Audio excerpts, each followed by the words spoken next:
Salam sejahtera dan selamat datang sekali lagi di channel ini Current Sphere MY. Dalam satu kenyataan tegas semasa Convention Nasional Amanah 2024 di Hotel KSL Esplanade, Khalid Abdul Samad, pengarah komunikasi Amanah, mendakwa bahwa PAS semakin menonjol sebagai parti yang ekstremis. Dakwaan ini timbul selepas kenyataan pemimpin spiritual PAS, Datuk Hashim Jassin, yang memuji usaha mengumpul dana sebanyak Rp830.000 untuk membantu ahli parlimen kepala batas Dr. Siti Mastura Muhammad dalam kes saman fitnah terhadap DAP. Dana tersebut bertujuan untuk mengelakkan Dr. Mastura daripada diisytiharkan muflis dan seterusnya mengelakkan pilihan raya kecil. Khalid menyatakan bahwa tindakan PAS memperjuangkan budaya politik fitnah menunjukkan sikap yang bertentangan dengan nilai Islam yang sebenar. Beliau menganggap sokongan terhadap Mastura sebagai bukti bahwa PAS kini cuba menormalisasikan fitnah sebagai sebahagian daripada budaya politik mereka. Katanya, apabila PAS diserang kerana budaya fitnah, mereka balas dengan fatwa bahwa sekularisme lebih besar dosanya berbanding fitnah. Ini adalah penghinaan terhadap kesalahan fitnah itu sendiri. Tegas Khalid dalam ucapannya. Dalam nada yang sama, Khalid turut menuduh PAS mengamalkan politik sekular walaupun mereka sering mendakwa untuk menentangnya. Beliau menjelaskan bahwa budaya politik PAS kini menunjukkan kesediaan untuk menunjukkan apa sahaja cara, termasuklah fitnah, demi mencapai kemenangan politik. Tambahnya lagi, apabila fitnah dibenarkan, itu menunjukkan tiada lagi rasa takut kepada dosa. Ini adalah tanda jelas politik sekular yang dipraktikkan atas nama agama.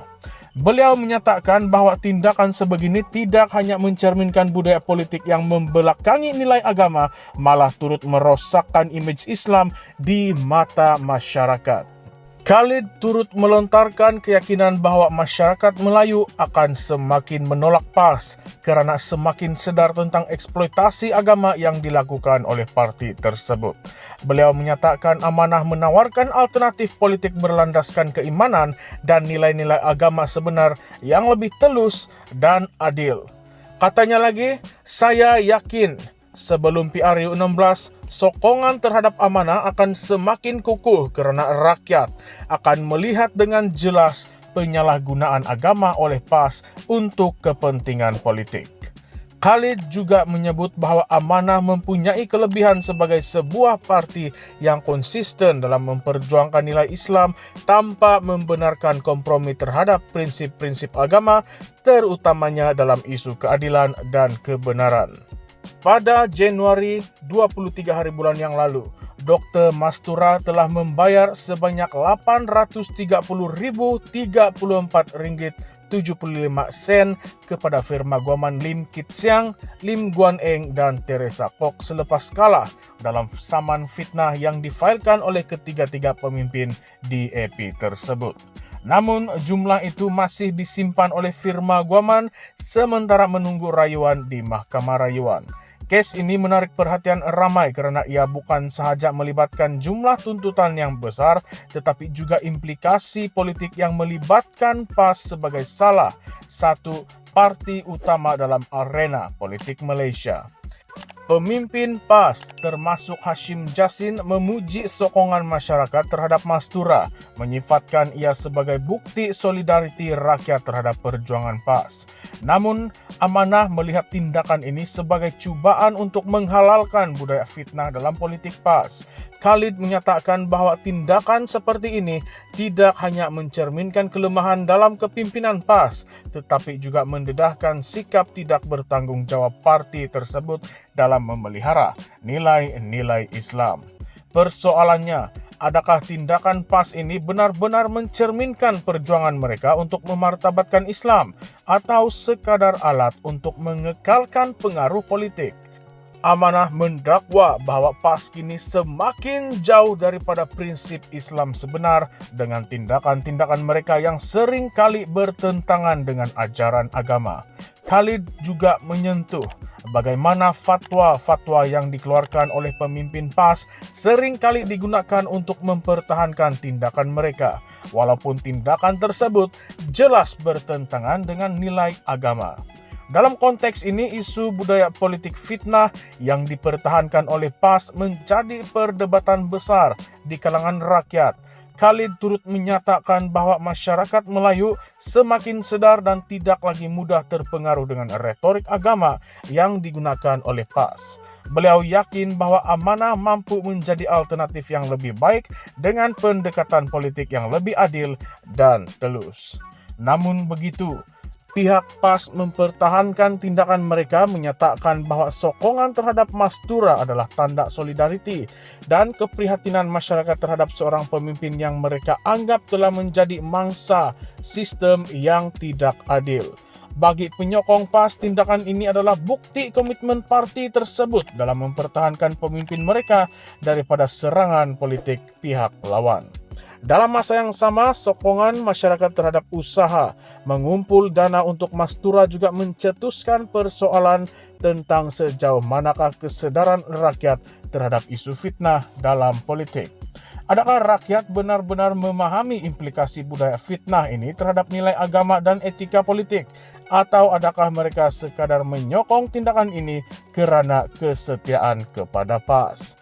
Isu ini juga menimbulkan persoalan tentang bagaimana agama digunakan dalam politik di Malaysia.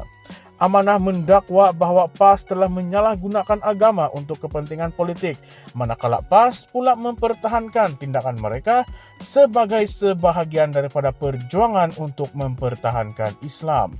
Perdebatan ini tidak hanya melibatkan PAS dan Amanah, tetapi juga mencerminkan konflik yang lebih besar dalam politik Malaysia, yaitu bagaimana agama sepatutnya dimainkan dalam politik.